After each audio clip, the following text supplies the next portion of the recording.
జగన్మోహన్ రెడ్డి మేనిఫెస్టోని ప్రజలకు Bhagavad Gita, Quran, Bible అని నెల్లూరు డీసీఎంఎస్ చైర్మన్ మేరీ చలపతిరావు అన్నారు. సందర్భంగా మాట్లాడుతూ మీ మేనిఫెస్టోలో దేశ ప్రధాని ఫోటో కూడా వేయలేని స్థితిలో బాబు, పవన్ ఉన్నారన్నారు. ఉమ్మడి మేనిఫెస్టోని రిలీజ్ చేశారు. ఈ ఉమ్మడి మేనిఫెస్టోలో 2014లో ఏ విధంగా 3 బొమ్మలు వేసుకున్నారో, ఏదైతే మోడీ బొమ్మ అయితేనేమి, చంద్రబాబు నాయుడు బొమ్మ, అదేవిధంగా పవన్ కళ్యాణ్ బొమ్మ వేసుకొని 600 వాగ్దానాలు చెప్పి అధికారంలోకి వచ్చేసి ఏ ఒక్క వాగ్దానాన్ని ప్రజలకు అందించలేక మరి 2019లో కూలిపోయినట్టు ఈ ప్రభుత్వాన్ని కోలుకుతోసిన ప్రజలు మరి ఏదైతే జగన్మోహన్ రెడ్డి 9 వాగ్దానాలతో ముందుకొచ్చి 36 వాగ్దానాలు చేసినటువంటి సంక్షేమ పథకాలు ఇచ్చినటువంటి ముఖ్యమంత్రి జగన్మోహన్ రెడ్డి గారు ఈరోజు సెంట్రల్ గవర్నమెంట్ కళ్ళు తెలుసుకుంది.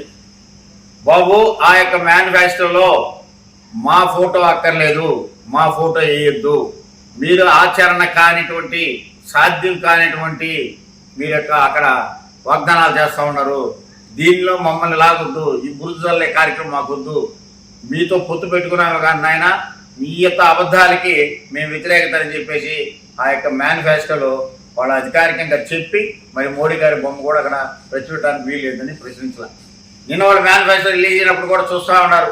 వాడు మేనిఫెస్టో చేతికి తోసేశారట్టు. మాకు ఉత్తరా బాబు, మీ మేనిఫెస్టో మాకు దూరం, మేము గతంలో కూడా మా బొమ్మ వేసుకొని అబద్ధాలు చెప్పేసి అధికారంలోకి వచ్చేసి ఏ ఒక్క కార్యక్రమం చేయలేదని మోడీ గారికి మళ్ళీ మాకు చెడ్డ పేరు వస్తుంది కాబట్టి మా మోడీ బొమ్మ ఈ యొక్క మేనిఫెస్టోలు అక్కర్లేదు, మీకు సామర్థ్యం కూడా కొన్ని కారణాలు చేయాల్సి వచ్చింది బాబు, మీకు దండము అని చెప్పేసి సెంట్రల్ గవర్నమెంట్కు సంబంధించిన ప్రజెంట్ ఉన్నటువంటి బీజేపీ వాళ్ళు కూడా ఎవరు కూడా ప్రచారానికి రావటం లే.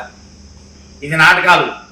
ఇవన్నీ కూడా చంద్రబాబు నాయుడు భయపడి కొన్నిటికి కోర్టులకి అయితేనేమి కొన్ని మేనేజ్మెంట్కి భయపడి బీజేపీతో పొత్తు పెట్టుకున్నాడు. కానీ ఈరోజు ఆ యొక్క మేనిఫెస్టోలో ఎందుకు బీజేపీ బొమ్మ ఇచ్చుకోలేకపోయినాం, బీజేపీ ఎందుకు నిన్ను మేనిఫెస్టోలుగా దగ్గరికి రానిలేదు అంటే ఇవన్నీ అబద్ధాలను తేలిపోయింది, ఇది ఓడిపోయే పార్టీ అని తేలిపోయింది.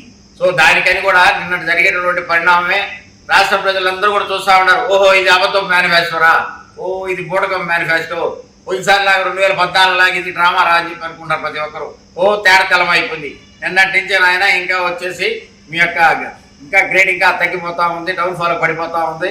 ఇంకా అబద్ధాలు నోటితో చెప్పేది కాకుండా పేపర్తో చెప్పే అబద్ధాలు కూడా మీరు ముందుకు వచ్చేసారు. కాబట్టి మరి ఎవరిలో కూడా మీ యొక్క నాయకుల్లో కానీ, మీ కార్యకర్తల్లో కానీ, మీ ఉమ్మడి అభ్యర్థుల్లో కానీ ఎవరిలో కూడా నేను నుంచి మొగాన్ని నిధులు చుక్కలేదు, మొగాళ్ళ కళకోలిపోయింది. ఎందుకంటే మేనిఫెస్టో నిదర్శనం, ఆడవాళ్ళు అసలు నమ్మరు. ఓ ఎందుకు మోడీ ఇక్కడి నుంచి దూరం అయిపోయినాడు, ఈ మేనిఫెస్టో అంటే ఏంది, మేము అబద్ధాల మేనిఫెస్టో అని చెప్పి ప్రజల్లో తెలిసిపోయింది, నాయకుల్లో తెలిసింది, రాష్ట్రం కాకుండా పలు రాష్ట్రాల్లో కాకుండా కేంద్రంలో కూడా తెలిసిపోయింది. చంద్రబాబు గారు మీ యొక్క మేనిఫెస్టో అంటే ఏందని, ఎంత మంచిగా మేనిఫెస్టో తయారు చేస్తావో, నువ్వు ఏ విధంగా ప్రజలను మోసం చేస్తావో, మోసం చేయడానికే ఈ యొక్క మళ్ళీ 5 సంవత్సరాల తర్వాత మళ్ళీ ప్రజల దగ్గరకు వచ్చావు. ప్రజలు ఎవరిని నమ్మే పరిస్థితి లేదు బాబు. బాయ్ బాయ్ బాబు, బాయ్ బాయ్ బాబు, బాయ్ బాయ్ బాబు అంటున్నారు బాబు. ఇక నీదంతే సంగతులు. రాబో రోజుల్లో కూడా ఈ పార్టీకి, నీ పార్టీకి ఈ ఆంధ్రప్రదేశ్లో ఏదైతే తెలంగాణ నేను సాధించాను, తెలంగాణలో అన్నీ నేనే చేశాను, ఈ హైదరాబాద్ ప్రపంచ పటంలో నేనే పెట్టానంటుంటే హైదరాబాద్లో కూడా ఒక్క నామినేషన్ వేయడానికి మనం ఒక్క నామినేషన్ కూడా వేసుకోలేకపోయినావు కదా. తర్వాత 2024 తర్వాత 2029లో సేమ్ అదే అప్లికబుల్ అవ్వదు బాబు. ఆంధ్రప్రదేశ్లో కూడా ఒక్క నామినేషన్ కూడా వేసేదానికి నీకు దిక్కుండరు. కాబట్టి ప్రజలు ఎవరో నమ్మే పరిస్థితులు లేరు. బూటకపు ఈ యొక్క మేనిఫెస్టోని అందరూ కూడా తిరస్కరిస్తున్నారు. కాబట్టి ప్రజలు ఏదైతే వాస్తవం చేయగలిగింది ఏందో, ప్రజల సంక్షేమాన్ని దగ్గర పెట్టుకొని ఈ యొక్క బేరీస్ చేసుకొని ఏదైతే మనం చేయగలం, గతంలో ఏ విధంగా చెప్పినట్టు జగన్మోహన్ రెడ్డి చెప్పాడో ఇప్పుడు చేయగలిగినవే జగన్మోహన్ రెడ్డి మేనిఫెస్టోలో పెట్టాడు. ప్రజల ముందుకు పోతా ఉన్నాం.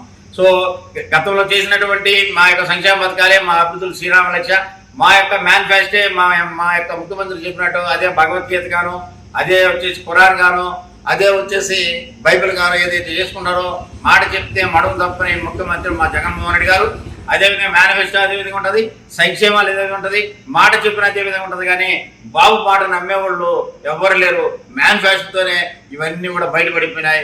ఇక ప్రతి ఒక్కరు కూడా బాయ్ బాయ్ బాబు అంటానికి రెడీగా ఉన్నారు. మే 13వ తేదీ మటుకు ఇది ఖాయం నాయన.